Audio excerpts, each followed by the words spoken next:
You're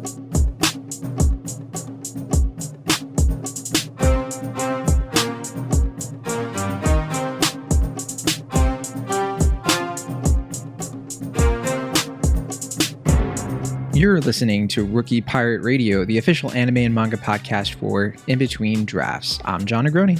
And I'm Travis Hymas. And today we're doing a manga recap of One Piece chapter 1073, titled Miss Buckingham Stussy. And obviously we're going to be discussing spoilers for the One Piece manga up until this point. So if you have not yet read the chapter, you can always check it out right now for free on the official Viz website for up to 3 weeks after the official release, which is today. And we'll link to that as usual in the show notes. Although, Travis, before we get into the recap, real quick, let's let the listeners know we want their feedback, because Travis and I, we're not the gods, we're not the Gorosei. We don't, we get lots of things wrong factually, And if you have something you'd like to add to the discussion, whether it be a correction of something we've said, your own theory, maybe some speculation, or even a fun Easter egg to one of the One Piece chapters of the past, you can always drop us a quick comment on inbetweendrafts.com, or even better, you can join our Discord. You can hang out with us in the One Piece spoiler server. We'd love to have you. So a link to that is also in the show notes, and it's a great time. We have fun on the Discord, don't we, Travis? We sure do. Please come tell me when I am wrong, because for all of my gloating, I will be wrong. I need help, I feel like it's actually the other way around. It's me constantly asking Travis if a theory is right, and he says no. But generally, it's less of a no and more of a, well, no, this is a fact check, because my brain is poisoned and all it knows is manga back chapter history. There you go. So we're talking One Piece chapter 1073, Miss Buckingham Stussy. What'd you think of this chapter, Travis? Where were you at with this one? Man, it's the same as it's been for all of these. What an absolute ride. Just genuinely. Usually a big reveal like last chapter would drag things out and we'd be left to theorize a bunch of stuff. And instead, half the stuff we started theorizing last time we talked about a chapter began getting played out and getting our answers and clarifications immediately. There's no more playing around. We're not dragging this out no more. It's endgame time, baby. And I'm really feeling it. Yeah, so it's almost like, as you said, what a ride. It makes me think that it felt like Wano, or really the whole Four Emperors saga, really. It was more like a lazy river, And now we're on a roller coaster. Now we're kind of just like speeding through, and we're doing loops, and I'm certainly disoriented in some ways, but there are lots of firsts in this chapter here. Lots of potential W's for theories that John has had, and I'll prove, because yes, there were a couple of things in this chapter where I was right after our discussion last week, I hit you up and I was like, hey, what about this though? And sure enough, this chapter all but confirmed it, but we'll get to that. Yeah. So, okay, I guess we can start with the cover reveal. The latest installment, volume 29 of Germa 66's Emotionless Excursion. And this is an interesting one. So we see a young Vegapunk horrifying the rest of the Mads crew, which clearly some time has passed because Queen's a little bit bigger, and he's getting that weight that he loves. And we see that apparently Vegapunk won, or for Mads, I guess, the Nobel Peace Prize, their version of the Nobel Peace Prize, for apparently GP flowers. So it says here it blooms out of gunpowder. So we see tanks like blowing out flowers, and I guess that's a very Vegapunk thing, like the idea that he would invent something that would essentially create beauty out of war. I guess it speaks to his character a bit. Yeah, this is such a fascinating little cover story, because like I'd hinted before last time we spoke, there seems to be some growing divide between what Vegapunk is doing as the so-called head of Mads and what his cohorts are actually doing. And this just kind of seems to really draw that line. I'm also incredibly fascinated by the implication that there is a that there is a parallel to the Nobel Peace Prize in One Piece. That is such a weird little tidbit of lore that I'm going to be consumed with forever, because now who is Mobel? What did he accomplish in the One Piece? And who gives out the Peace Prize? The world government? I don't really get that. Like, who does it? Is there some sort of like One Piece, like Grand Line University or something that we've never heard of? Are we going to go to like a college town island? It's entirely possible, right? Like there probably is an island out there that is just like one big Harvard or something, because why not? And they give out peace prizes. Like what a wild idea. The conspiracy theorist in my head is like, oh yeah, the world government would fund a peace prize because they don't actually want countries getting too uppity, if you know what I mean. But the other thing I want to call out too is, what is up with Vegapunk's eyes in this panel here? Yeah, he kind of looks like... Well, when I first saw it, I was like, oh, has he just been like up all night? And he's a little bit like, you know, dazed, and you know, his head too is still like Vegeta style, where it's like very, very high up, big forehead. He doesn't have that ability like he has in the current timeline, where he just has like the apple, you know. So it's interesting. Yeah, it's interesting. It looks like he's just been up all night doing this, which is very Vegapunk, admittedly, very in character. But he looks pretty faded. I'm gonna lie. All right, that's enough fun. So the chapter kind of opens up where it left off. Stussy took down Kaku in the last chapter, and we now see her bringing down, of course, our old friend Rob Lucci. He's down for the count. Do you think this is it for him? Do you think he's out of this arc essentially as a real antagonist? I mean, it looks like he's down. As a real antagonist, I'm glad you qualified that. Is he down for the count permanently? Probably not. Is he our threat?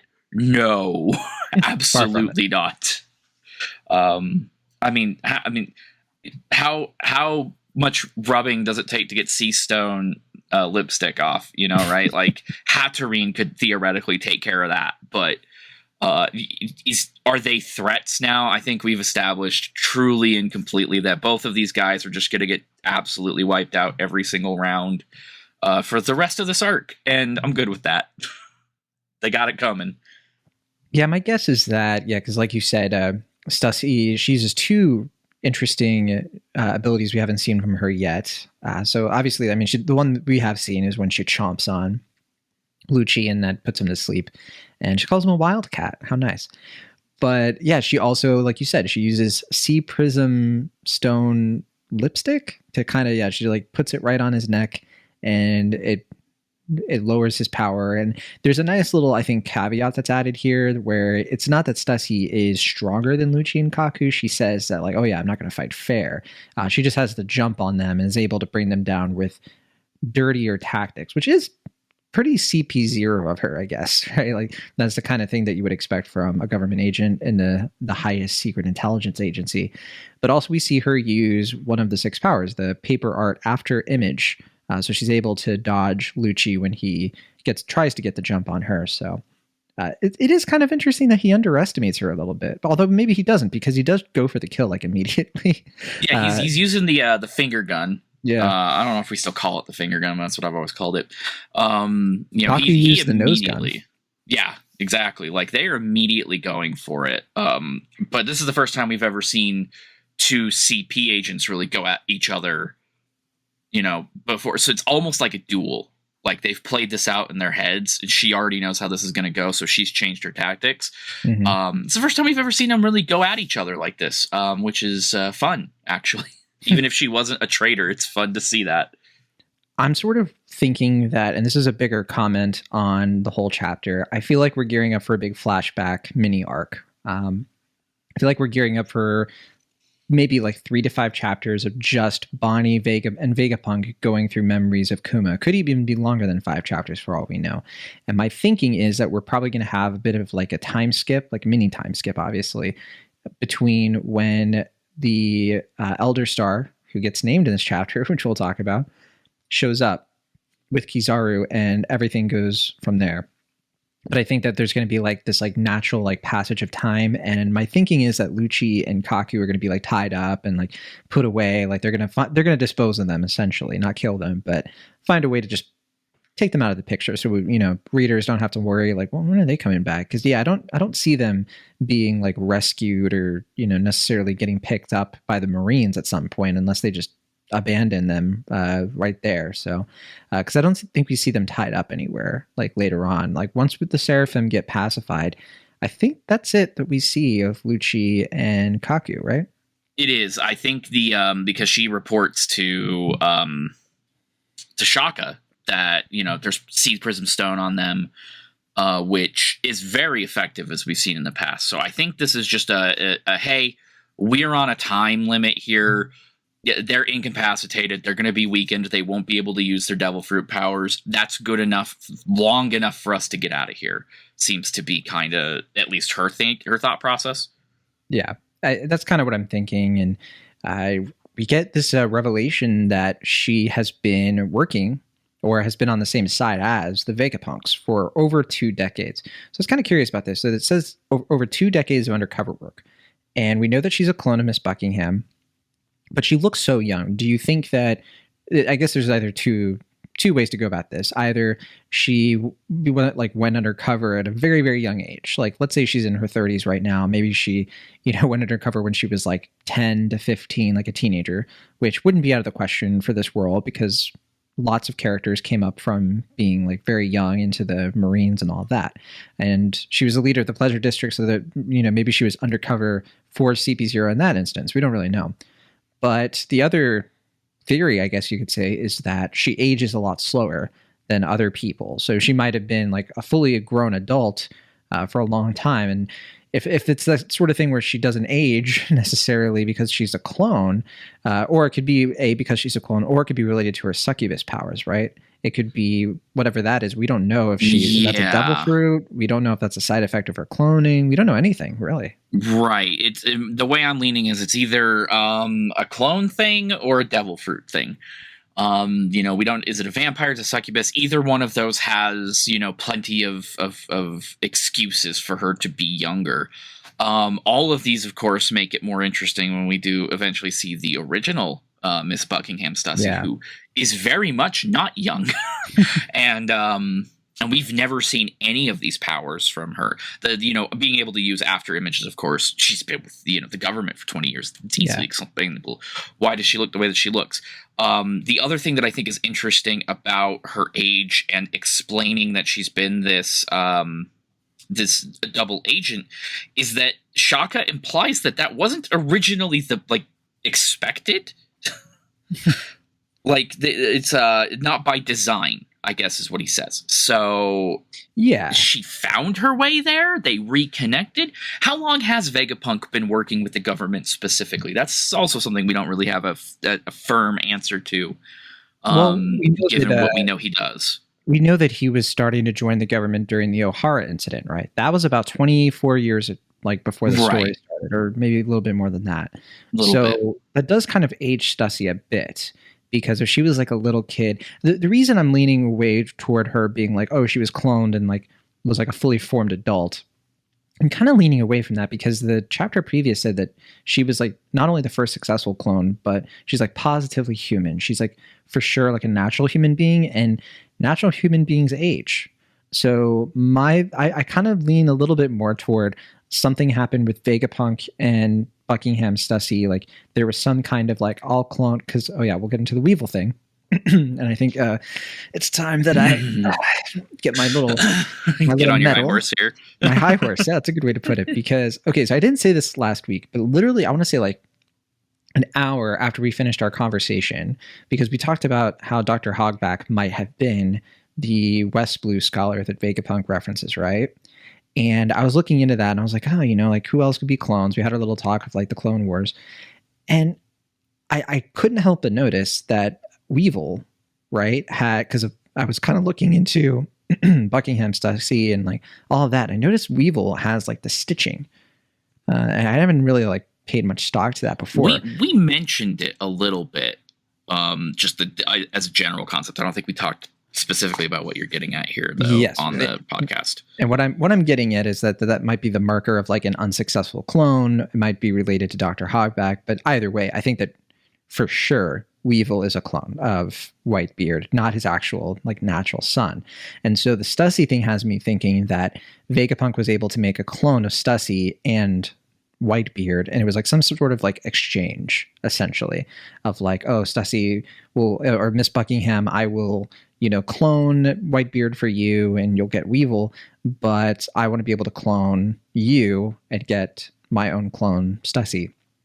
Because I think that based on her age, she and Weevil could be around the same age, essentially. And like Weevil could be the failed clone and she could be the successful one, if that makes sense. And I like that idea better, that they like age naturally as like babies, because I don't know. But then he probably gave her freedom and she's still loyal to him. That's my thinking. I think, at least from the humanity sense, because it's very clear that while Vegapunk definitely has no qualms about playing God, he does seem to have at least a general understanding of like human nature, and that like it's better to embrace it rather than try to control it. Which would explain why, for example, Judge's clones do not, they come out fully formed, basically. Or they like age super fast, too, yeah, right? they're vat grown, basically, yeah. Right? So I could see, a Vegapunk clone being an alternative to that. There is, of course, the issue of Buckin herself being referred to as a freeloader for Mads, which suggests to me not necessarily like a specific involvement of someone else, but that she allowed herself to be a test subject in order to hang out with these guys, and then tried to repeat their work herself, but doesn't have the skill level that they do. But then she probably was inherited from, and there's our connection to the Rock Pirates that I was desperately searching for before, right? And we kind of have it here, is that it essentially is Miss Buckingham, who was part of Rocks, and well, yeah, that's confirmed, right? Because they confirmed that in the last chapter. Confirmed, yes. Yeah, I think so it's now that we've linked it. Yeah, we've linked it, and we've confirmed specifically that the old Buckin that we've seen before is in fact, at least based on title cards here, the real deal. She's the real one, as long as the narrator's not lying to us, and they never have before, really. Obscured information, sure, but never lied. So I'm pretty sure she's the real deal, which, we're real close to Kevin Feige busting in here and just starting to say it's all connected, because it really is starting to come together in some interesting, kind of not like what we would have expected, but all of these threads are starting to tie themselves together into this big netted ball of connection. Even though the Straw Hats have no frame of reference for all these things that we're learning, which is always fun for me. Like Luffy, literally, even if you did tell him all of this, would not care. And that's always my favorite part about him. Hey, and I think also like Vegapunk giving her freedom. I mean, he has a soft spot for kids, as we know. But actually, I'm starting to wonder now if maybe like both things about Stussy are true, which is that, maybe she's a lot older than we think. Like maybe she did grow like naturally, but it was during the Rocks time, so years and years before. But she like stopped aging because of the succubus fruit, if that's a fruit at all. Right, which I think fruit at all. I'm way more leaning towards a fruit. I mean, even if it was Vegapunk who gave her the powers, it had to come from a fruit, right? Because that's where his work has been centered. And I could see it being something like a vampire succubus thing where her aging either stops or she's able to keep herself young by sucking blood, essentially. Yeah, feeding on. I like that idea, because then that leaves room for her being the one who is part of Rocks, and the real Buckingham being part of Mads, not really, Buckingham being part of both. I see what you're saying. I see what you're saying. Trying to make room, but we can only speculate for now because we don't have a ton of info. And Stussy does seem like the kind of person who's been around. Like she's pretty intelligent. Yeah, and she's gonna be catching up with the rest of the crew. So I mean, eventually we do leave Egghead, regardless of what happens. Eventually we leave Egghead, and we'll have somebody eventually ask a question of, "Hey, what's up with this?" Kind of thing. Mm-hmm. That moment will come. It will probably be Usopp, but someone's gonna or Nami. Somebody's gonna be doing it, and the Straw Hats have a resident historian for a reason, right? So. Yeah. And I think we're getting those answers. I think you're right. And we also see the Seraphim are still trying to blow up the lab with everybody else inside except for Zoro and Brook. And so they're trying to keep them at bay. But unfortunately, Stussy is unable to override Lucci's existing order, which I thought was kind of weird. It's like, why can't she just give them a new order if she has the authority chip? It seemed a little odd. That's how because remember, it's a hierarchy, right? It's less about possessing the chip itself and more about what that chip identifies you as, because she is so undercover. She's literally CP0. That's how they perceive her. Yeah, but also she can't give them new orders though until they finish the previous order. It seems weird to me. I think it's because it would be a conflict. You know, if Lucci had told them to stop, for example, they would have stopped. I think is kind of how that's supposed to work. But at the end of the day, it's the same problem, right? Like, sure, she could stop them, but it doesn't solve the control problem. It might just be, an awkward writing situation where, like, how do we solve this problem? Because the more curious thing, in my opinion, is not that Stussy couldn't stop them; it's that Lilith couldn't stop them. That is a very curious thing to have happen. Well, there is a difference between the scan and the official, because in the scan, it does look like she is about to, like, she gives them an order. She says, "Listen," but in the official, they took that out. Maybe because that was creating. She gets their attention. Yes, but she hasn't given a real order yet. Right, but they should be able to identify her and give her attention. Instead, S-Hawk attacks, which is... I see what you're saying. Like, we see that he, like, legit targets her. Right. And maybe it's because she doesn't issue it. I just think it's interesting that we've done this in this sequence of events, because either it's this situation for Oda to draw a little bit of cheesecake in the top panel and then, follow that up with Sanji appearing, saving the day. But or maybe it just sets up what I think is the little piece of the chapter that I want to chew on the most, because it's the most revealing. Yeah, I kind of just want to, like, fly through it, honestly. Yeah, this whole sequence, the stopping the Seraphim thing, it happens so quickly, and we move on to some really fascinating stuff. So it's easy to get to ignore it, but it's sort of finishing up that fight. Yeah, we're just finishing up the fight on Egghead. It's not like a super important. We're in prime Terminator territory, is what I'm saying. Like the Seraphim are Terminators. We're in this situation where we're told that these are incredibly powerful, cyborgs. They have a hierarchy of orders, and most notably of all, they have just a little teeny tiny bit of personality. Just enough to, make combat decisions. But if we've learned anything about the human condition from One Piece, it's that you can't just do that.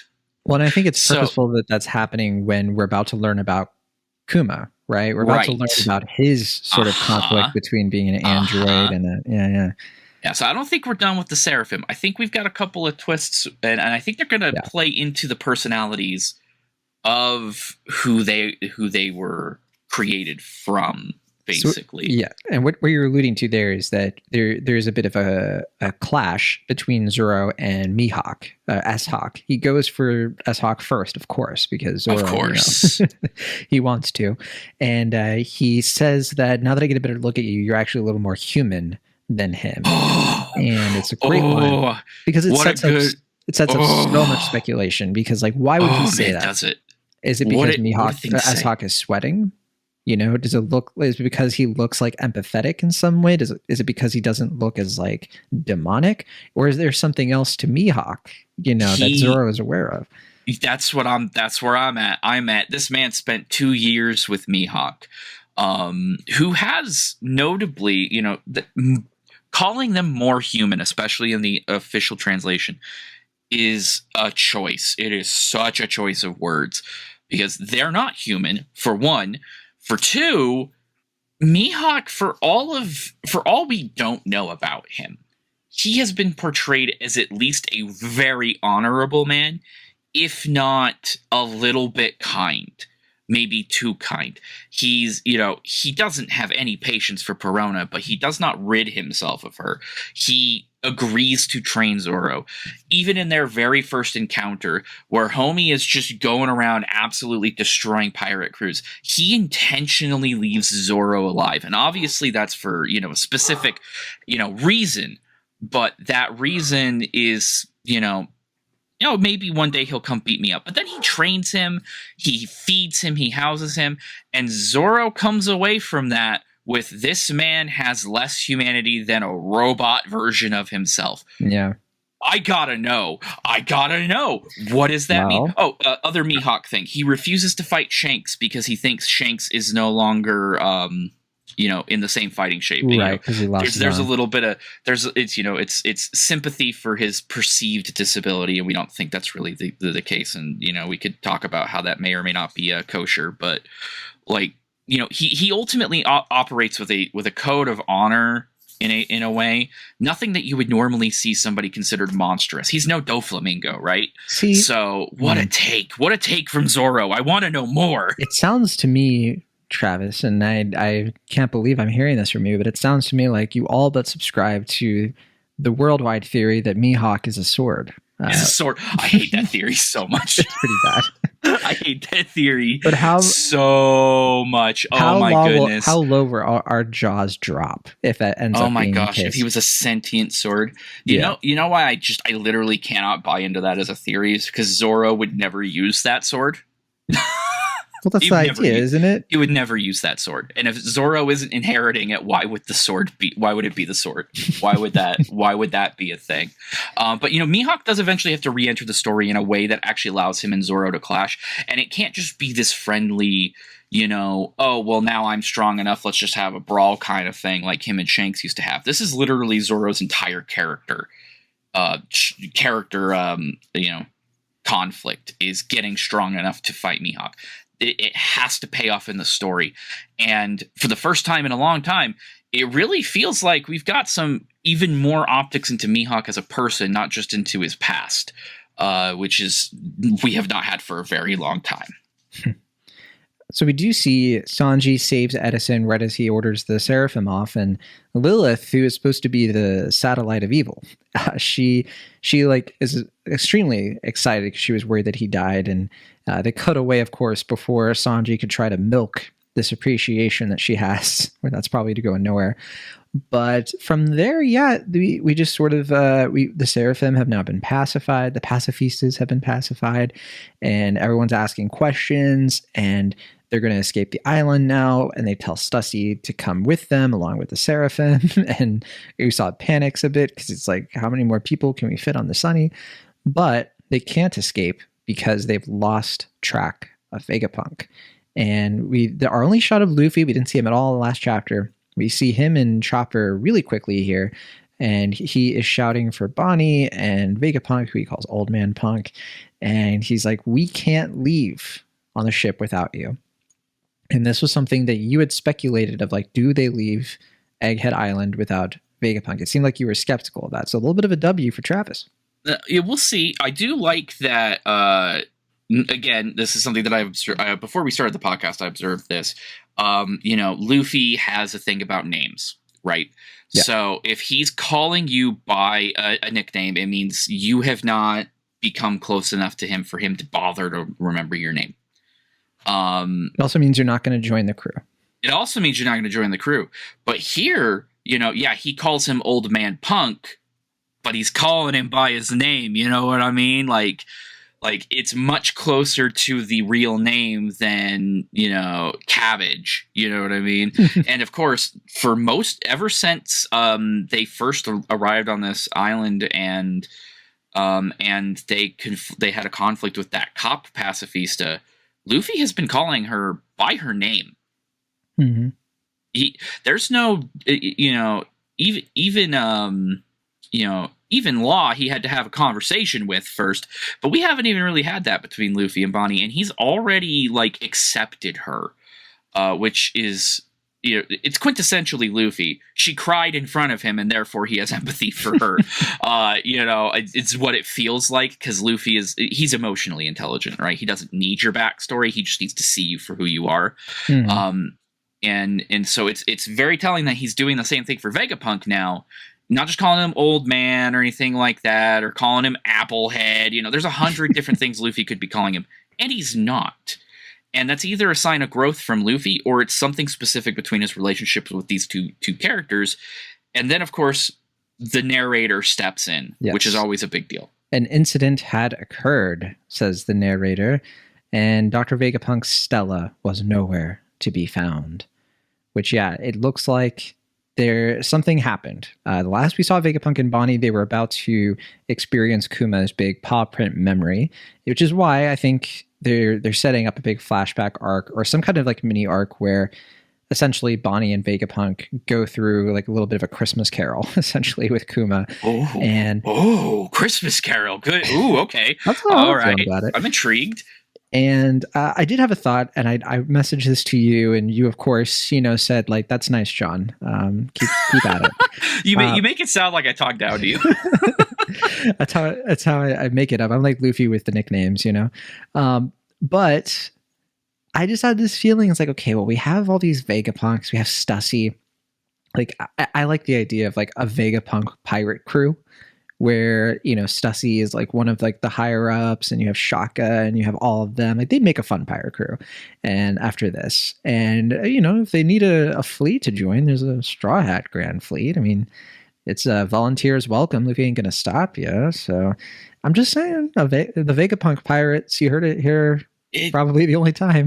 It's I didn't shoot this down. I was kind of taken aback by it because it hadn't even occurred to me that we could add to the Straw Hat Grand Fleet. Why not? That is not something that, you're right. Why not? There's nothing that says we can't. Because I have a feeling we're going to add more to the Cross Guild pretty soon. Yeah, like that's a huge catch. Like, who says we can't? Who says that Law can't come around and decide to join up? Right? Like. I still think this could totally fly. I think Law's going to end up with like doing an alliance with Blackbeard or something. It would be such a heel turn that would break so many hearts, and that's kind of why I would love to see that happen. Yeah, it would break my heart even because I quite like Law as a character, and obviously he'd have his own reasons. I would find it exciting because we would have a point of view character. Could you imagine the drama between him and Robin if they were on opposite sides? Could you imagine? Oh, the drama. I don't think she has specific beef with Blackbeard, unlike Luffy. No, but just as rivals, you know what I mean? Like a little bit of tension. Anyway, your shipping agenda aside, no, the idea of that being the resolution for just the fact that we have so many Vegapunks to deal with here, that's not a bad idea. It genuinely hadn't occurred to me. I think it'd be fun, and Lilith at least definitely has pirate aspirations, we'll say. Exactly. And what else are they going to do? That's where I keep landing. The Seraphim, that's a different story. I think that they are, of course, they're going to continue to be pretty sizable threats against anyone who's not the Five Elder Stars. Essentially, I was going to say the world government, but really anybody. And so, okay. The next part of the chapter, so we leave Egghead behind. Before we do that, it's I have as always my own crackpot theory. You said they're gonna do like a Christmas Carol thing with the Kuma bubble. I'm gonna take that to the next level. They're literally not on the island anymore. It sent them somewhere. Oh yeah, maybe that's a metaphysical concept. Maybe it's metaphysical, but I think a physical, just like his powers have always worked. They were sent somewhere. Maybe, if I might be so bold, to him. Maybe that's why we've been having him hang out on the Red Line instead of actually integrated into the stories. Now they're going to him so Bonnie can say goodbye, and the last thing he does is send them back. Yeah, that's my crazy theory. There we go. I think it would work. And I think there's something to say, like if that paw print is more like a portal or something like that. Right. At first, I thought it was like Vegapunk's ability, like, or the thing that he was able to do where he could like disappear and teleport and stuff. But I think that's only limited to Egghead. So yeah, I don't think that's going to last. Actually, there is one other thing I forgot to mention. And that is, don't forget, Zoro still has something to clear up with Vegapunk. Right. Oh, they well, in the that was in a leaked translation. The Viz translation clarifies that he's talking more as a general we, like a hey, what's going on here kind of deal. He doesn't have anything specific, as far as I can tell. I'll have to double check that. I thought that was in the official as well, because I always read the official after. But okay, I'll leave that alone because I just had this little pet speculation that he was gonna ask Vegapunk something about Ryuma, but guess I'll have to hold on to that one for dear life. That little dream. Everybody wants some Zoro content, and I get it because he's a Chad. But let's face it, we're gonna have some Zoro action. There's no way what's coming isn't gonna be a good time for him. Fair enough. All right, so we make it to Sphinx, which is in the New World, and this is the hometown of Whitebeard the pirate. And we kind of get this sort of flashback within a chapter, like small little flashback, where Marco has run into the people of the village, and they tell him that apparently some Marines showed up. One of them looking kind of like a badger, and so a lot of people pointed out that he kind of looks like a different version of Nezumi from the Arlong Park arc, the sort of evil rat-looking Marine who basically acts like a pirate, who very, very well hated by the One Piece fandom. And we kind of have a similar sort of like corrupt Marine trying to get Whitebeard's treasure. He essentially says like, oh yeah, this country is unaffiliated with the world government, and so, the law doesn't protect you here. We know Whitebeard left a vast treasure here. And I think a lot of us rereading that and we're like, ha ha ha, foolish Marines, foolish dummies. The treasure is all around you. The treasure is his family. There's no doubloons you're gonna find from Whitebeard. Like, that's not his style. So the treasure is the village itself.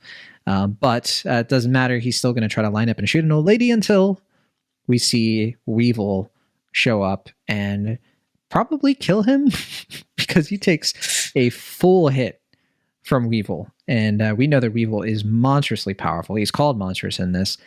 And that is definitely a big swing for the story coming along, because Weevil's back in the story. So yeah, Weevil. How are you feeling about Weevil?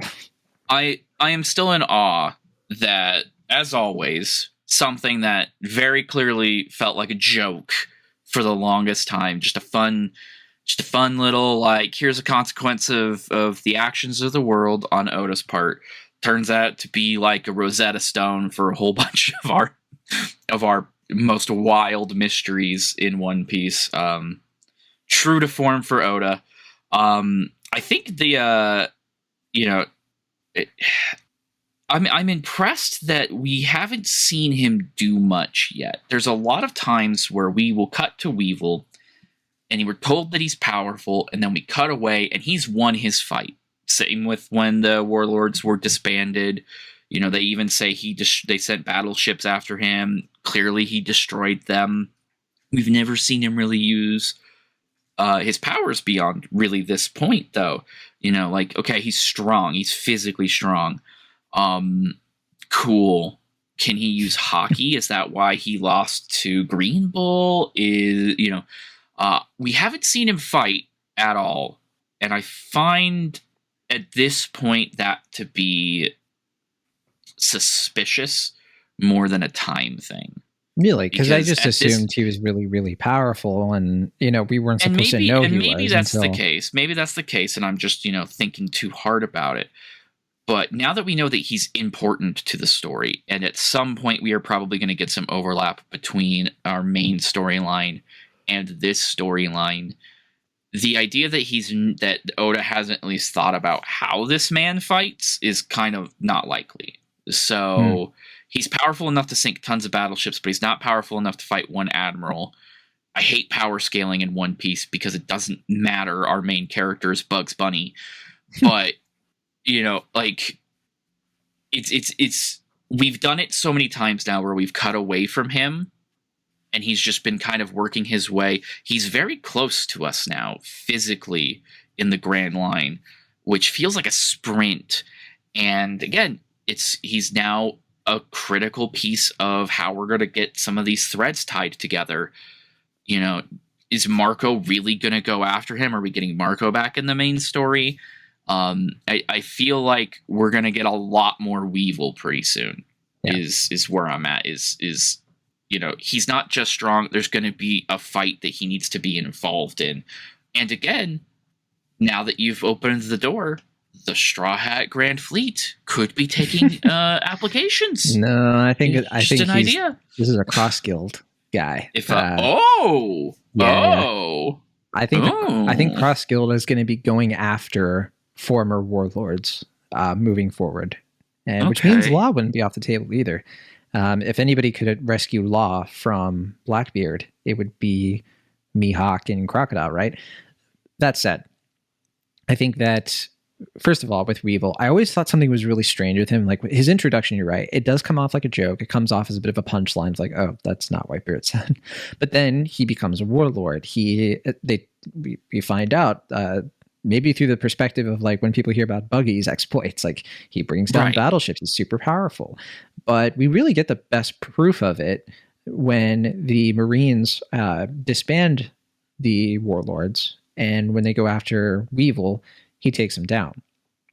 And apparently after that, apparently after that happens, he goes to Sphinx.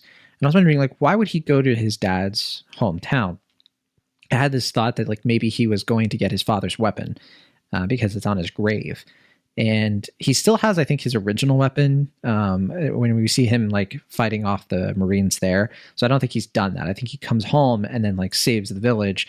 But then Green Bull shows up and who knows what happens there. I don't know why else he would go to the village. He clearly has sympathy for the people there, but it does seem a little strange that would be his like, all right, where do I go next? Because that is something that's been left out. We know they were looking for Marco. Oh, did Stussy kind of say that she was hoping to find him? Because I thought she only wanted... I mean, Buckin was looking for Marco. Because they, save Whitebeard, right? Or to save Weevil. Even I'm saying it. Well, no, I mean, even before that, like earlier when we previously had checked in with these characters, even prior to the warlords disbanding, I forgot. Marco was their primary target, and there was even a tease that they were going to go after Luffy. That's right, because of the inheritance. Yes. Now you could be right. That inheritance could amount to taking up Whitebeard's original weapon. That's a cool idea. And there is a sense that one day it would be nice to have Luffy visit this area as well, because this is where Ace's grave is as well. And just to think about what that would mean for Luffy emotionally is too juicy to not consider, even as just a pit stop. So, and again, regionally speaking, all of these events are relatively close to each other. Sphinx, I don't know the exact geography, I'm not teching, but Sphinx has to be close enough to Wano for Marco to get back relatively quickly. Yes. Because not a lot of time has passed. Time is still a little wibbly wobbly. We don't know where Blackbeard is, for example, right this second. It could have been backwards. It could be backwards, right? Like the Law Blackbeard encounter could have happened first. Like, we're not quite sure how all those events correct me if I'm wrong, please, someone. But, like, time's a little wibbly wobbly right there. But just by the merits that most people are still traveling by sea, Sphinx has to be close enough to Wano, which means it's close enough to Egghead. So it is possible that maybe that's our next pit stop on the way to Elbath as we go around. It seems very possible that all of these little bits and pieces aren't just setting up endgame stuff, but literally setting up next arc stuff even. Yeah, because I've always speculated that, and we've talked about this before actually, that the Straw Hats are not going to go back to Wano, but I do think something's going to prompt Yamato to leave and eventually join up with them or meet up with them, whatever you want. But anyway, my thinking here is that, because Marco essentially is like, oh, that's nice. He's a hero. That's really nice. And then Miss Bakken is like, well, you got to go save him, and she's like, okay, you don't believe that Whitebeard and Weevil are really related, right? And then she says that Dr. Vegapunk can prove it. So that kind of makes us wonder, like, does that mean she wants to try to get him in touch with Vegapunk in real life? I don't think so, because I think that's like logistically challenging. So my thinking there was that she has some sort of evidence that she can show him that's related to Vegapunk. I don't know. Blood sample or something, right? Mm-hmm. That's she clearly knows, from the freeloader status. She may not be as technically skilled as the Mads, but she was there. She probably has heard those conversations. She probably has at least a surface level understanding of it. If Weevil is a clone, And let's face it, if anyone else is a clone, at this point, he's the best candidate for that. My thinking then is, why would Marco go along with it? And, maybe it's because he feels like he owes Weevil for saving the people of the village. That's probably the best explanation. And maybe it's he's what just going to... Whitebeard would do.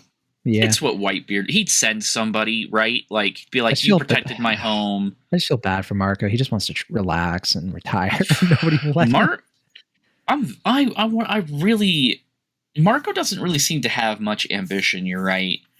But he's just so powerful. He's so cool, Like, I was going to be like, I wonder what Oda's end game with him is. And it's like, maybe there isn't one. Maybe he's just cool as heck because he's cool as heck.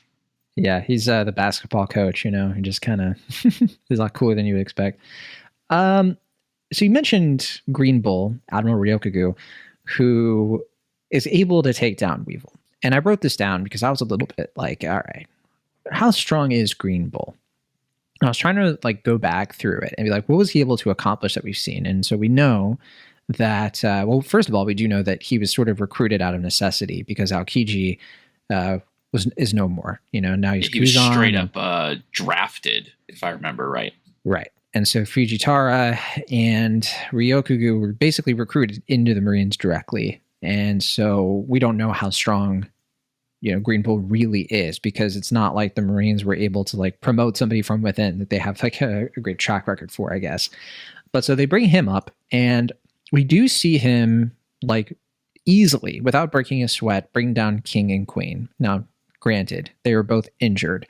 However, I do think that there is something to be said, the fact that he was able to take them down super easily. And they probably were, recovering, and you'd think that they'd be able to put up some sort of fight. He was clearly overpowering the Scabbards. The Scabbards didn't really stand a chance at all.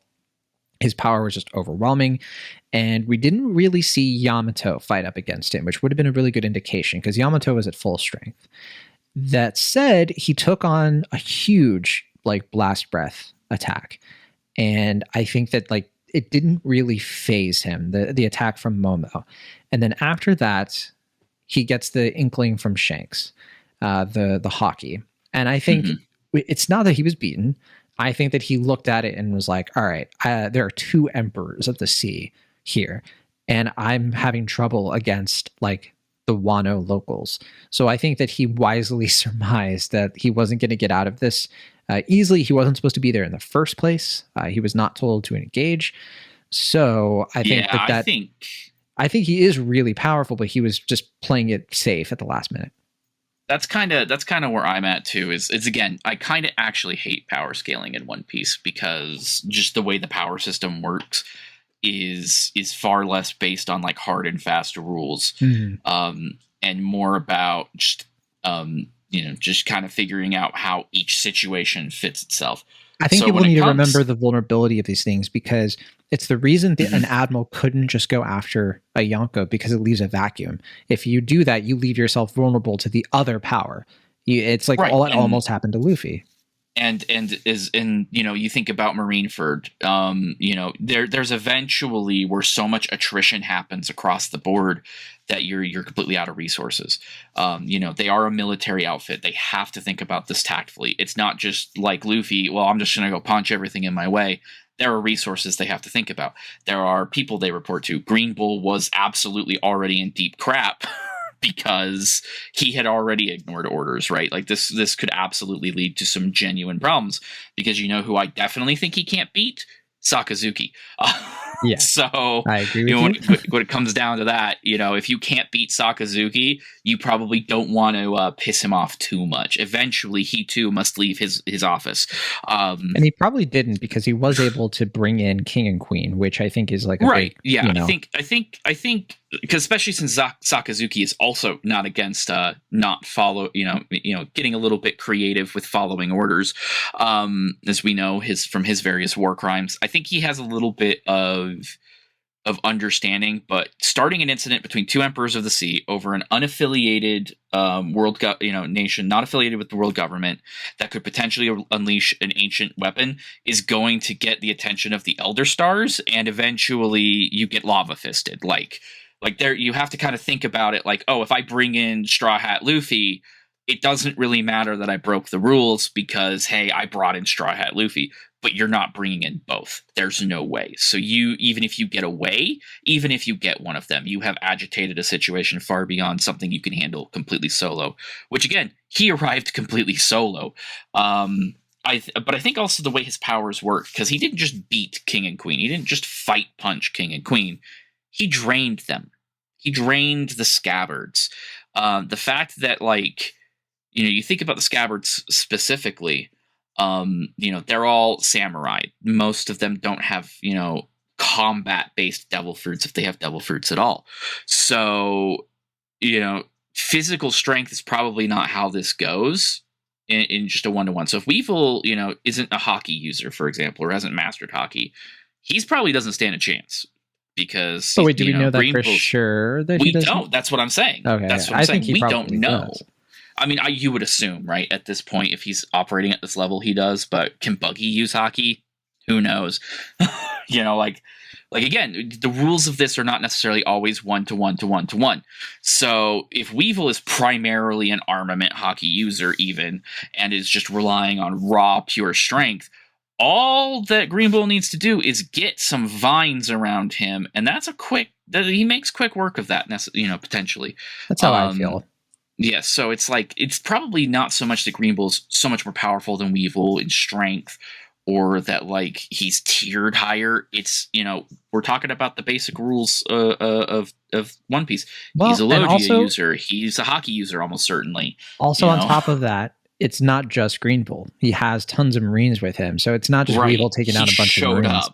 He showed up with an army this time. Yeah, I don't think Weevil would be able to take on any Admiral one-on-one along with an entire group of Marines bombarding him. You know what I mean? And Green Bull can fight from a distance too. So yeah, I think that he didn't stand a chance, honestly. There's also the possibility that he avoided the conflict because he didn't want them to destroy Sphinx. We don't know if he turned himself in or, tried to escape or whatever. Yeah, if somebody could truly harm an island, even just from an environment standpoint, think about not even destroying Sphinx, but destroying its agriculture.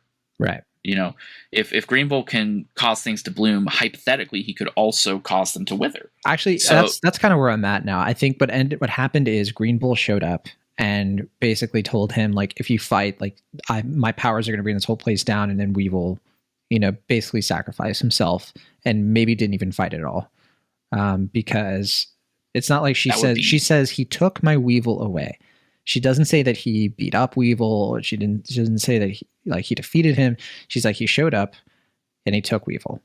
And so that's kind of why I'm thinking that it was more of there was no fight, because we would see evidence of it. It would be a very interesting character turn for him, because we don't have a lot of his personality, outside of he's Whitebeard's son. He wants to fight. He wants, that legacy.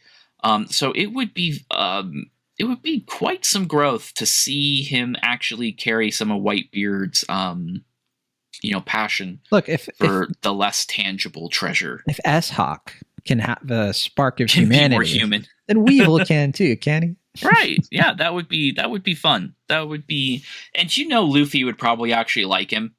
You know what I mean? Luffy would have a great time. Big with fighter, him. dude.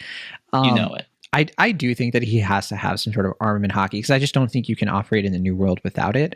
And my thinking with hockey has always been that one of the reasons, Crocodile and Moria, two of the warlords we see in the first half of the Grand Line, one of the reasons I think they weren't strong enough to beat Luffy is because they lost their ambition. And hockey comes from will. Hockey comes from the sort of the stress of experience of exploring and trying to conquer, and they sort of went backward, because they each had experiences that brought them down, broke their will, and I think that in both those cases, when it's like a regression. And I think that Crocodile did have that power. He did have that sort of capacity for power, but he just sort of chickened out because he was like, I'm just going to conquer the little league over here. And that was what set him up to be defeated. But of course, now he's much stronger, I think, because now he's going off into the new world and sort of reclaiming that sort of like conqueror spirit. That is what I think really is what powers hockey itself. That's my thinking, and Yeah, I think you have a good grasp of how that works. It's willpower, right? mhm. You could always say, well, why didn't Crocodile use hockey when he fought Luffy in Alabasta? And the answer is pretty obvious. He didn't have to. Luffy wasn't using it. He was pretty sure Luffy was never going to be able to touch him because he knew that you basically need hockey to make that work.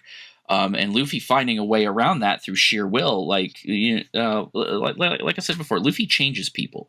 He changes his enemies as much as he changes his friends. He can't help it. It's the kind of person that he is as a shonen protagonist. And then when he got out of Impel Down, when Luffy gave him the option to get back out in that world and take another crack at it, I think he's really gonna go for it. Crocodile's such a good villain. What a I know people finding get out later I know people get mad about Pell not dying, but I think you kind of need him to be alive in order for Luffy to like be okay with Crocodile. That's kind of where I've always stood. Spoilers, and this might be just because they didn't know, but spoilers for the One Piece Odyssey video game. Real quick here. At least some of the Straw Hats appear to be under the impression that Pell is still dead. That'd be Believe funny, it or actually. not. There's dialogue in the game, and it could just be an error on the game's part. Of course, the game is not canon, but literally there's dialogue between the Straw Hats mentioning that like Pell saved us all, he sacrificed himself, and it's like, oh, they still think he's dead. Which again, it's such a reminder that all of these things are happening in the world, many of them because of their actions, and the Straw Hats have no idea. They have no idea. They're like, oh, the warlords have been disbanded because of the countries we've freed. Oh, that's interesting. Yeah, neat. Cool. Right? Like they have no idea. It's great. It's the fun of this world, though. Well, speaking of revelations, and yes. So we cut to an assemblance of ships, and of course we see a few marine ships, but in the center, would you know it, is a world government flag. And as soon as I saw that, I was like, no, they're not going to do it. Because, of course, the Seraphim are now under control. And who could override the Vegapunk's authority over the Seraphim? Well, it would have to be one of the five elders, one of the Gorosei. And sure enough, we see our old friend, the Bolsonaro himself, show up out of nowhere and essentially does like a quick little like, did you test this tea for poison? Whatever, is some food and tea. He brings it to none other than the first five elder that A, we've seen out of Mary Joie, and B, that we have a name. And so he remarks very briefly, Kizaru asks him, hey, have you ever met Dr. Vegapunk before? Making small talk. And so the elder says, I have, just once, a long time ago. But I must say that I find this turn of events to be most regrettable. So we're dealing with none other than one of the five elders, the highest authority in the world, Saint J. Garcia Saturn. And so that is his name, and he looks very intimidating in this shot. He does not look like a frail man in a room. He has that trademark scar. And Travis, I gotta say, when we saw him, my heart leaped, and I flashed back to the chapter we just talked about last week, where it was the first time we ever saw the Gorosei, nearly 1,000 chapters ago, like I think 900 chapters ago or something like that. And here we are now. A couple hundred, Yeah, it was like chapter 200 something, like 234. I forget the exact one, but there he is. It's fun. We spent some time talking about it. That's right, because that was the same like group of chapters where like Kuma and Doflamingo get introduced for the first time. It is pretty wild, and we see the Blackbeard pirates like assembled for the first time. All that, but no. How are you feeling? How? What was this moment like for you? I have not been so hyped to see an old man get off of his chair since Willy Wonka. Since probably when when we actually got to see Yamamoto's Bankai in Bleach. I don't think I have been as in the manga. It happened in the anime just last year, but in the manga, it's 10 years ago. And I remember being for weeks just absolutely riding that high. And side note, the anime does that very good as well. It's the best the anime ever was. But yeah, haven't been that hyped for an old man to get out of a chair before. And what is he doing? He's sitting in a chair anyway, but it's a different he's sitting chair. in a new chair. and the Gorosei, of course, yeah, he's on the prowl now. What a twist! Just couple episodes ago, we were saying, hey, this is going to be a nice, easy breezy arc. We're almost done. We're gonna sail on out of here to the proper, full, action arc, and just nope. We're winding up the curveball. Everything is going to come to bear on our friends right now. Right, because here's what I'm thinking. I'm thinking that after, assuming we do, but assuming we have a big flashback thing with Kuma, which I think is what happens now. I think after that, we're going to jump to Saturn. I love that name. Showing up like on the island. So like the time has passed and they've made it to the island. The Straw Hats and the Vegapunks are still looking for Vegapunk. Maybe they find him at the last second and now they have to escape. And it's sort of like the, escape from the Elders and the Marines. And I think that that's kind of like what we're gearing up for, because I don't think that, they say explicitly here, the Straw Hats can't leave without Vegapunk. And I think it's going to be like a race against time to try to get out of there before the everything hits the fan. I do think that we are going to get like a dose of like how dangerous this man is, because he's considered a saint, right? So we know he is, I think we knew the Gorosei were celestial dragons, right? I mean, they were confirmed to be celestial dragons. They were confirmed to be the highest of the celestial dragons. Exactly, yeah. It's not clear if that's election based or inherited. I've always thought that they're the OGs. I've always thought that they have like lived for a long time based on something that has to do with either like if they're a different species or if they are, well, aliens, which we don't have to get into that, or even simpler, if they happen to be immortal. And that's like one of the secrets of the world, is that the celestial dragons and them have an ability that allows them to maintain immortality, which popular theory, I've always found it very convincing, but because it kind of ties into their motivations and why everything has to be the way it has to be. But also, Travis, do you think this guy, do you think he's stronger than, like, do you think like he's powerful than Kizaru? I think the thing about the Gorosei that has always hung over this series, and you even mentioned it when you were describing the panel, they are scarred. All of them have wounds. All of them have signs that they have been in combat. And scars in One Piece, if you get a scar in One Piece, you've earned that scar, right? Yeah, like Luffy's scar under his eye, self-inflicted. Yeah, like scars kind of matter. There's even some theories about how like scars kind of tell parts of the story. And the Gorosei have, especially Mr. Jerry Garcia here, he's got a nice big one right across his face, right? These are men who have hovered over the One Piece story for so long now that they feel like they've been there forever. And a part of that is they have always looked like they're in charge because no one could remove them if they tried. Like that is very abundantly the case. They look physically imposing. They have big bodies. They have one of them has like a weapon. The guy who kind of looks like Gandhi. All times. Yeah, at all times he has a sword. Yeah, that's the one Zoro fights, right? Like, come on. I think it was O'Hara, the YouTuber, who speculated that each of them kind of like looks like a different like historical figure. I don't know if I buy into it, but I do like the idea. He said that one of them looks like a young Abraham Lincoln. And then one of them looks like Gandhi and so on. And then I think the idea is that like they all represent like people throughout history who were like ostensibly for freedom, or they like oversaw a world before freedom came.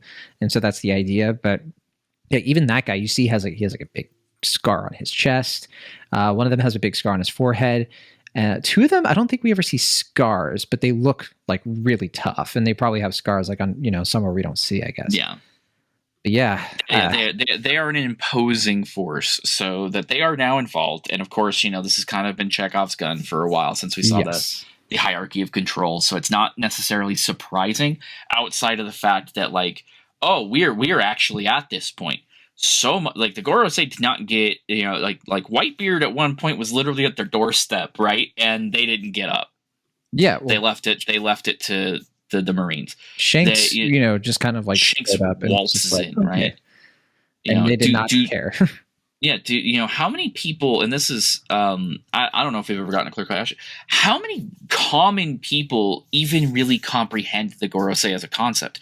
Do they even fully understand that like these men have this kind of influence outside of like a vague concept?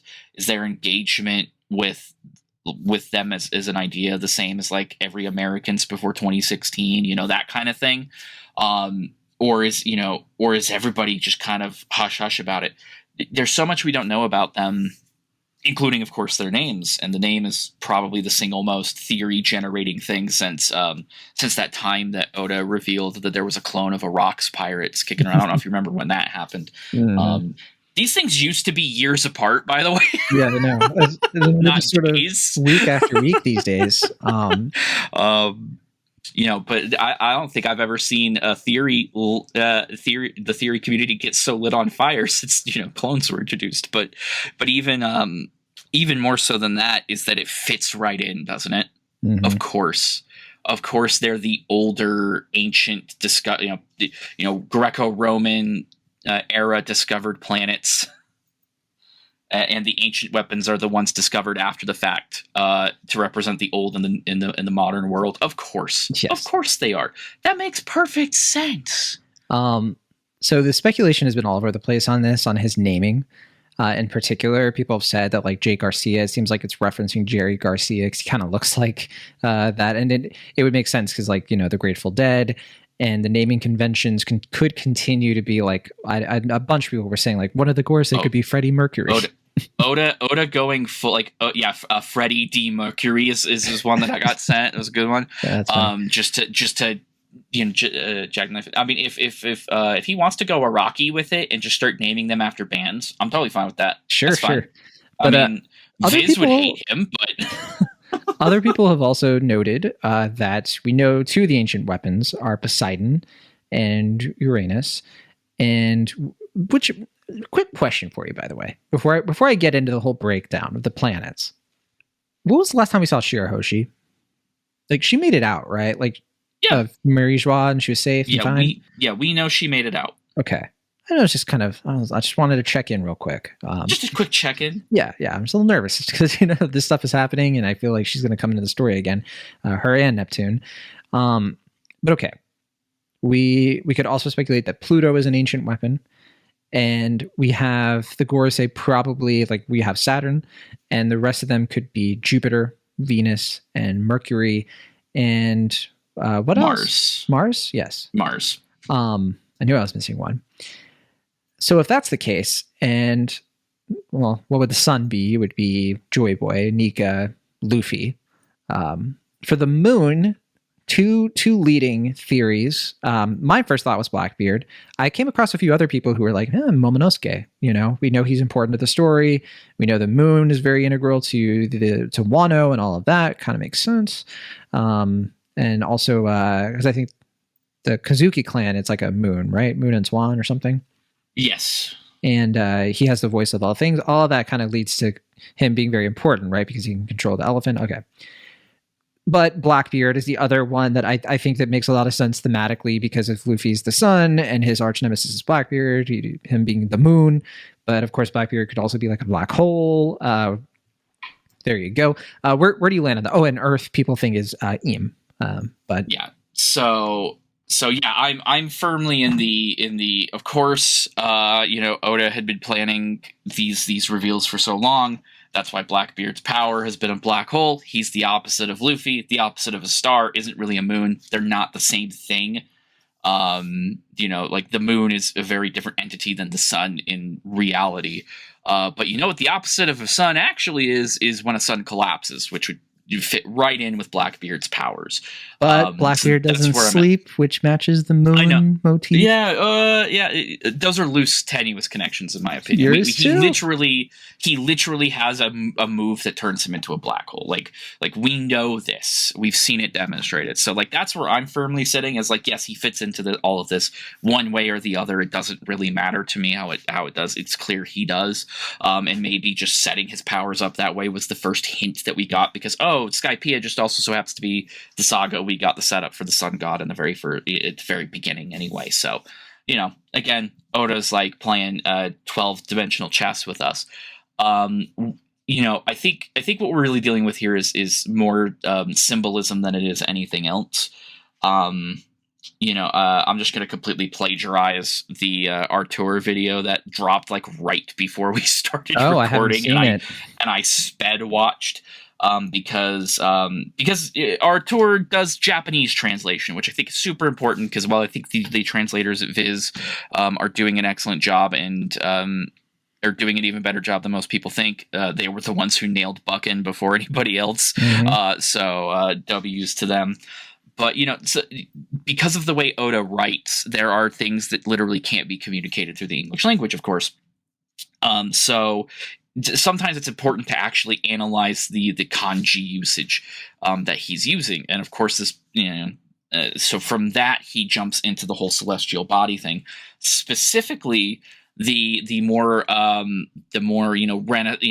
pre-Renaissance era understanding of celestial bodies, which is to say, again, it was perceived that we only had 5 other planets surrounding us, and that they were rotating around the Earth, which we've even seen a model of in Ohara, which he calls out in the video as well. It's not that there's multiple moons of One Piece; there are multiple planets of One Piece. So there's all of that, and so that these characters kind of represent that situation. Emu is the king of the world. All of that really tracks in a symbolism kind of way. Do I think that means the Thousand Sunny is going to space? I mean, it's One Piece. I'm not about to. We have lightsabers now. I messaged you not too long ago, earlier today.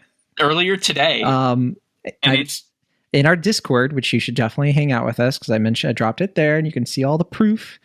But I was like, what if Luffy's dream is to go to space? What if that is the dream that like made people laugh, but also made people be like, he's serious? Because, and here's my reasoning for it. I do think that the symbolism there that makes sense. Like, I kind of like the idea that the royal families had like these sorts of names, hence Neptune, and the ancient weapons are named after them. Maybe the original royal families from the Void Century, and maybe there's a connection there. But in terms of the Straw Hats, like in Luffy's specific dream, he said right before Egghead, he told the whole crew, and some of them looked horrified, others looked like you're joking. Sanji looked like he was ready to go, space mermaids. But he said that he can do it, because they were like, how would you even do that? What? He said he can do it if he becomes king of the pirates. And my thinking is that because the freest man of the sea. The freest man of the sea. The anime even reiterated this in this past week's episode, because we have a Yamato flashback where we see once again like Goldie Roger. Roger is talking about, or we see Roger like find the One Piece and everything again, and people are speculating on like why he becomes king of the pirates. It's because he conquered the sea. He's the first person to travel the entire world, and apparently Luffy thinks that if he can conquer the sea, that means that the only other place to go to be the freest he can be is to go to space, where Enel is, and he and Enel can finally reunite and hang out and fall in love. No, but that I like the idea that I've always liked the idea that celestial dragons are from space as well.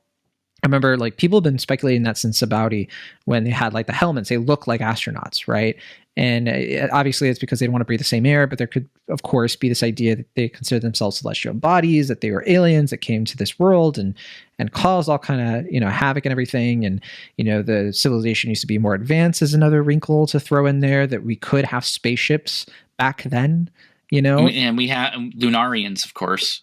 hover over all of this as well. And if an Iron Giant was like, originally programmed to fight against aliens or like these invaders, that would make sense of why he would have gone to Mary Joie, and so on and so on and so on. I think that whole theory Periscope makes way more sense now that we know this dude's name. And that's why I think that Oda like layered it the way he did. I think that's why he didn't name them when he named, like, I think that's why he waited, because he knew that it would start to open the floodgates of speculation.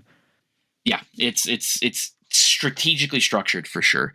And to your theory, the way that I think about what Luffy's true dream is, whatever that turns out to be, it has to meet basically two criteria. Number one, it has to be, something that can only be obtained when there are no limits. It has to be something kind of fantastical. But more importantly, it has to be childlike. It can't just be dumb. It can't just be, something, I want to be the Hokage, that's very difficult to achieve. It can't even be ambitious in kind of a mature sense. It has to be something that a young child would think of and keep to himself, like have it be his own personal little self secret. It has to be something that childlike and wondrous. And even if it's not Luffy literally saying, I want to go to space, but rather I want to explore the sky, or I want to explore beyond this world. Anything like that it's just childlike enough to fit that requirement, which means, and it would explain why the Straw Hats are horrified, because they're like, we're on your crew, so if you want to go there, that means we have to go. We have to go there. He was absolutely over the moon. There you go. To go to Skypiea, to discover that Sky Islands exist. It was one of the most exciting things in the world, and everybody kept telling him, no, they don't exist, and he's like, no, they have to exist. I need them to exist. And how many motifs have we gotten of the Sunny flying through the sky like a spaceship, flying through the sky? The latest anime features that prominently. Yeah, right. And it's confirmed at the very least one species can breathe in space, because NL's not wearing any helmets pirates. Or nothing. We have space pirates. This is a thing that can happen. Yeah, and specifically the revelations on Egghead really help make this click, because One Piece as a world, it has very much become this anything can happen, and it's been this way for a really long time, but Oda has stretched that anything can happen to really, to multi-dimensional points. So his manga ate the real Gomu Gomu no Mi. Yeah, it's a rubber manga. It's literally a boundless possibility. We know that there was an advanced civilization. It's completely plausible that this is something, even if it's not tied directly to the end game of One Piece. One of the things that I've always had personally as a little bit of a sticking point in just the entirety of the story is that if Laugh Tale was just an island, someone would find it. There has to be something about it. I've been thinking about this a lot. I've been thinking about what that might be, and I have a feeling what they're probably going to do is they're going to get to that point. And then I like the idea of the One Piece being a ship, by the way, not really an island, to your point, that's always moving, and that's why you can't find it. But I like the idea of when we get to the last part of the New World, the last part of the Grand Line, they have that one last island that's kind of chill. I think we're going to get story material there. I think we're going to get one of the major powers is going to try to get something and then get devastated by some sort of natural event, something that makes that part of the sea unpassable without the One Piece, which I think is the key to getting through the last part of the sea, not just a destination. That's been my kind of thinking for a while. So the only thing about this that's tricky is that Oda has said over and over again now that regardless of how the story goes, the One Piece is the end game. So whatever the One Piece is, apropos of Luffy's dreams or anything like that, that's the last step. Yeah. It's not a step to something else. It's not we find the One Piece and then a war breaks out or something. We do all of it, and then we will finally answer the question of what is the One Piece. So, if it's a ship, that feels almost, at least to me, kind of disappointing, if only because we won't get to see what they do with it.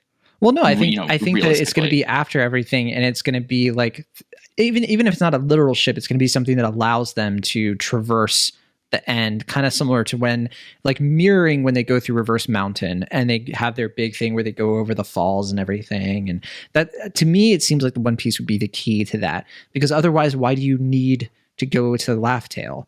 You know, and I like the idea of like Roger laughing because it's you know it's they all laugh, right? It's not just Roger when they get there. Yeah, they all laugh. Yeah, his is called out specifically, but they're all laughing. Yes. Okay. That's kind of what I wonder. Like his dream was to go to space, and like Luffy's dream. And I'm just saying, like maybe that's what it is. Again, it's one of those things where like clearly we're no longer thinking horizontally; we need to be thinking vertically, for sure. There's even if it's just symbolism, which probably isn't, but we have to be thinking at that regard. And yeah, just a name. An old man gets off of his chair and goes on a field trip, and we might as well have just started a whole new manga with the kind of level of hype we're busting out. It's wild. The last thing I wanted to mention, I know we brought up the Cross Guild already, but I think what happens next with them, I think they are going to get Boa Hancock. I think that they're going to recruit her. And I think they're essentially going to be like a pirate conglomerate of like former warlords. I don't think they'll get a hold of Doflamingo, because Crocodile famously doesn't trust Doflamingo at all. But hey, you know what? If they did for whatever reason go to Impel Down, if that's where Weevil is, they could essentially get two warlords for the price of, right? Like I like the idea of them first getting hold of Boa Hancock, recruiting her and taking her off Rayleigh's hands, I guess, and then eventually going to Impel Down and breaking out two warlords, because they're in that general area, presumably. So they could essentially like create their whole like Cross Guild, like the final stage of the Cross Guild at that point. All the former warlords except for Gecko Moria, who's out of the picture essentially, and Law, who I think is a little bit far off from where they are. So that's my last bit of speculation. I think it'd be really cool to see the Cross Guild become like this fun little sort of, they're this own like extra power in the world that just messes everything up for everybody. And the idea of this war being like this big scale thing, of course, everybody's been expecting just this massive, all out drag out brawl. And it's always been framed as basically a two-sided conflict. Monkey D. Luffy and you like my Jeff Keighley impression there, but like the Straw Hats and their fleet versus the world government, the nobles or anything like that.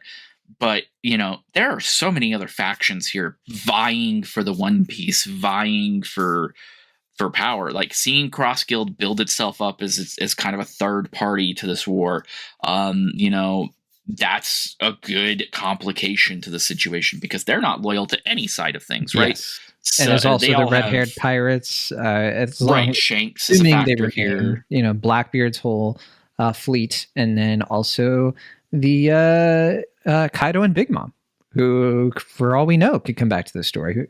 Anything's possible. At least their crews could, absolutely. There's no reason not to see King and Queen again. We're definitely going to see Katakuri again.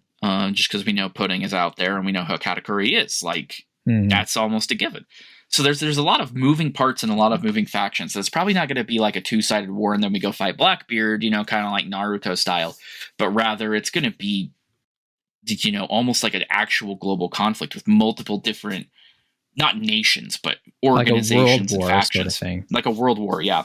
Yeah, because we're probably not going to see just like the Straw Hats fighting everybody. It'll be like, in this corner, we have the Cross Guild versus there's so the many Admirals. factors. There's so many factors in this conflict that they don't even know about or have a personal stake in, beyond that it could become an obstacle later. Like, Luffy's not this military commander trying to like plot out global domination. My man just maybe wants to go to space, and then you have Law. Then you have the Kid Pirates. It's just, it's going to be an all-out war. Plus, there's the nature of there's the nature of the Void Century, of course, in the world government as well too. There's a lot of questions that linger. If they're truly immortal beings with all of this power, why so much secrecy? Why does Emu hide in the shadows? Like, obviously, there's a political reason, but I want to understand that. I want to know how they settled on it. Why is he we all want the Void Century flashback, right? Yeah. Like, why do they pretend like the throne is empty? Yeah. Why do the Gorosei operate the way that they do? They seem to let a lot happen in the world for people who generally have one job, and that job is to make sure no one overthrows the government. I remember, because we haven't talked about it, but I remember when the King of Alabasta, died. I always thought it was presumably because Sabo told him that somebody was sitting on the throne, and the idea is that Emu does not want the kings of the islands, like the different, royals, to Emu find does not out. want to be perceived. And that, like literally their characters enshrined in shadow. There's something about them that Oda can't tell us. Right. So they had to kill the king of Alabasta for knowing too much. And then, because that delicate power balance is all they seem to care about. Yeah, and how they got there, what the philosophy of that is, are they anti-spirals? What's the deal here? It's just that we're so close to at least getting a little bit of that. Just to have Saturn walk out and just straight up declare like this is for the good of the world or something, actually taking a proper position in the story and influencing it. And since this is, and all of One Piece is just a battle of wills anyway, having this will now step in to try to get everything in line that they've decided, okay, now everything's so bad that we have to do this ourselves.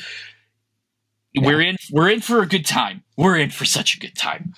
I know some people were speculating that Saturn, he finds the situation regrettable. Does that mean he cares about Vegapunk? No. He finds it regrettable because Vegapunk was of use to him. I generally do not think the Five Elders care at all about people. It's all about, maintaining their power. And I think it's simple. I don't think we're going to get like complicated, nuanced, things from them, because I would be surprised if that was the case. Oh yeah, no, that's all Void Century stuff. Whether they're immortal or their descendants or whatever their actual ideology is not going to become clear until we have gotten a lot more information. But I do think we're going to end Oda from teasing. Yeah. I think we're going to end this arc though on a big sort of like power revelation of like the Straw Hats stand no chance against these people, and they thought that they were so close, but they're not. The same kind of like awakening they had when they fought Aokiji for the first time, and we're like, we're completely out of our depth. And obviously it'll create all kinds of madness from the fans, like, well, the Gorosei are this strong, how come they didn't just take down Kaido? Why didn't they just look? I think there are a lot of reasons they do what they do and allow certain things to exist, and to allow certain wars to always be happening for their benefit. I don't think it's that simple, or ever has been for them. No, it's got to be very complicated, and I want to sink my teeth into it and understand it. Mm-hmm. Yeah. All right. Well, I think that will be all the understanding we can do for this week's Rookie Pirate Radio. Travis, it's been a blast as usual, but we're going to be on break for 2 weeks, and so we're not gonna have another chapter next week. However, we are hoping to talk about something else this coming week. If you have any ideas, we're going to be deciding that hopefully soon. I think we might be talking about an anime, like an anime we recommend or something like that. You might have a special guest, that sort of thing. Or another possibility is we could have a theory episode where we just spend some time talking about theory. So it's the same kind of thing we usually do, honestly, without the structure. Either way, if you want to, give us a suggestion, or if you want to hit us up for any reason, don't forget our Discord link is in the show notes. We'd be happy to wave you on in. Until then, though, Travis, I'm gonna be really anxious for 1074. I feel like the clock's ticking, and I want it to be tomorrow. I want to be right now, actually. I want break over. I want. Amen.